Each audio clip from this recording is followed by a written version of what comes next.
बोला ना. आज आपण काय करायचं आहे? तुमचा सगळ्यात आवडता विषय म्हणजे काय बघायचं आहे? आपण मोबाईल विषयी आपण काय करूया, माहिती घेऊया. म्हणजे आपण सर्रास बघितलं तर लहान मुलांपासून काय मोठ्या म्हणजे वृद्धापर्यंत आपण बघायला गेलो तर लहानापासून वृद्धापर्यंत काय होतोय, मोबाईलचा अतिवापर होतो. आणि त्यामुळे काय होतं, मोबाईलचे जसे काही फायदे आहेत तसे काय त्याचे तोटे पण आहेत. आज आपण काय करूया, मोबाईल काय आहे, शाप आहे की वरदान आहे आपण पाहूया.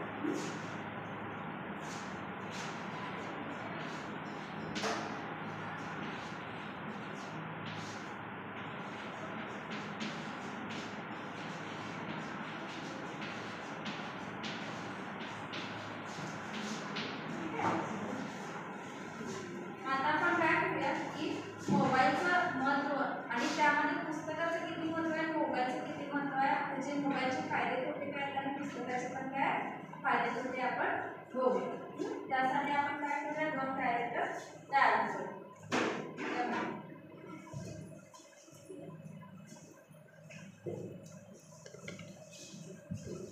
तर या काय आहे, पुस्तक आहे आणि याने काय करणार आहे, मोबाईलचं कॅरेक्टर करणार. तुम्ही काय करा, मोबाईलचा किती वापर चांगला आहे आणि वाईट पण किती आहे, पुस्तकाचा पण किती चांगला वापर आणि म्हणजे फायदे तोटे त्याच्यामध्ये सांगायचे. मोबाईलचा फायदा असा आहे की आपल्याला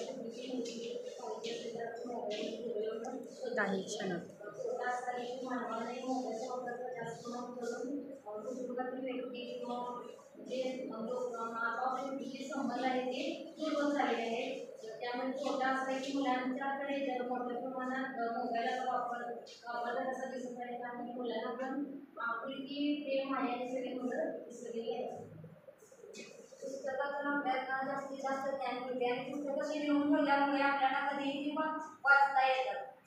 पुस्तकातून आपलं सर्वजण आपण पुस्तकातून ज्ञान घेतो.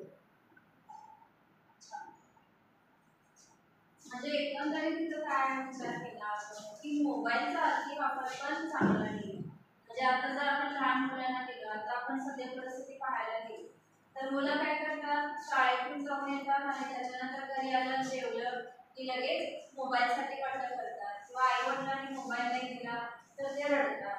आणि आता तर असं प्रमाण पाहायला मिळतं की लहान मुलांना सुद्धा मोबाईल दिला जातो. म्हणजे अत्यंत 6 महिन्याच्या मुलांपासून मोबाईलचा वापर होतोय. त्यामुळे काय होतंय की ऑटिझम हा एक प्रकार आपल्याला पाहायला मिळतो. ऑटिझम म्हणजे काय की मुलं काय होतात की स्वतःमध्येच काय होतं, गुंग होतात. म्हणजे मोबाईलचा जसा आपल्याला चांगला परिणाम होतोय तसं काय होतं, त्याचा दुष्परिणाम पण आपल्याला पाहायला मिळतो. जर आपण पुस्तकांचा विचार केला, आता आपण बघितलं की बरेच लेखकांनी पुस्तकं प्रकाशित केले. पुस्तकातून आपल्याला काय होतं, ज्ञान मिळते. तसं मोबाईलमधून ज्ञान मिळतं.